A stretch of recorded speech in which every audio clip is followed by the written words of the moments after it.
Alright, hey guys, here we are back for another rookie tutorial here for the tournament today. And what I try to do for this one is just try to hug the left hand side a bit. So here you can see, keeping it well to the left. Since we have a tailwind, I'm not going to worry about the ball.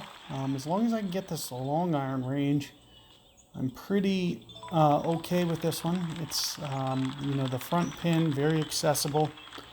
I'm assuming we should be good. Ooh, looks like we just got to the range. I have to, a lot closer than I thought it was going to be. So what I'll typically do here, maybe put a little bit of backspin. Let's use one bar. Why not? And this is about the alignment that I want. With a 9 wind, I'll probably go just a little bit more than 5 rings. So pulling down to 5, I might go right to here.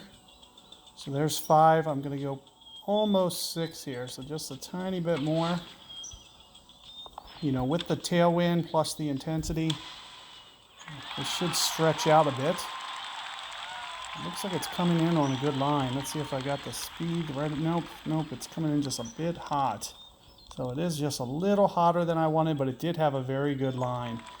You can see with keeping that ball guide short with the tailwind, it really stretches out. So I did put one on, you can see, and that shot does get just a little bit easier the more and more ball guide that you end up bringing in. So you can see with that wind, we're just a little bit long, which did lead to probably at least 100 points off that I wanted. I wanted to at least get that into the 8s. But here's the good thing about this.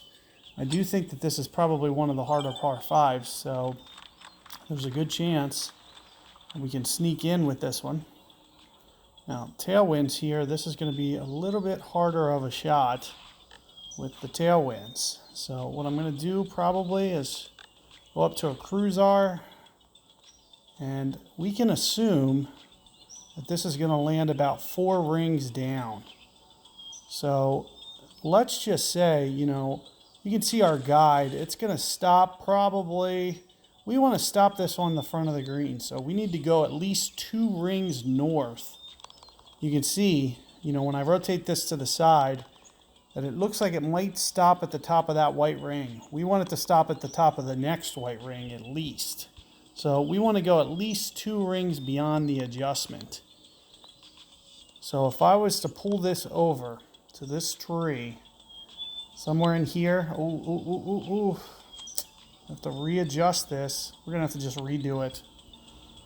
I have to redo the whole thing. Oh, the spin didn't come off, but let's just get this realigned since we did end up clubbing down. Let's see, with the side spin, we should be pretty good.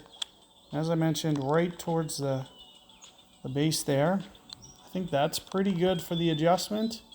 But we're going to pull up 2 rings, just like I said. So there's 2 rings that I pull up. Should help. You got to keep in mind that the bounce is probably going to be right around here. And then it's just going to kind of release with the backspin that we have on because of the tailwind. Keep in mind we do have that right spin, so there comes the right spin. And it just kind of nestles down here. Actually, all in all, not too bad of a shot. Typically, I might like to do a Viking. So we may still, depending on the next wind, we might do a Viking shot for a second coming in the next time. So it's really just kind of wind dependent what we try to do. But you can see the way that we kind of work through that one. So not too bad there. Let's just take a look at hole 3 here.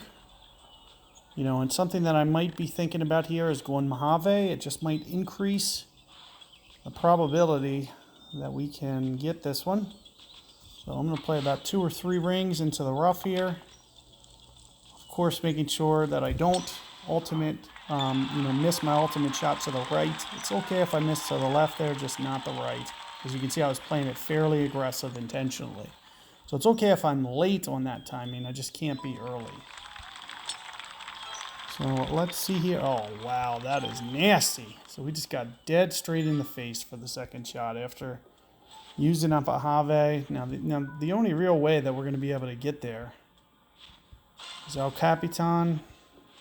And obviously we wanted that wind to be reversed. I just, at this point, I just want to get it to wedge range to where I can put in a decent tiebreaker.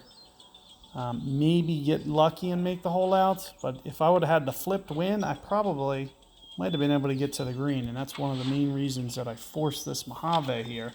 But I thought with a tailwind, we'd be able to maybe sneak this to the front. Never going to happen in a headwind. This isn't even going to want to roll out very far. So pretty much wound up being, a little bit farther than we want. But let's just see if we can't give this a good chance anyway. So if we can get this at least in the Sparrow minimum, which I'm pretty sure we did. Hypnotics, even better.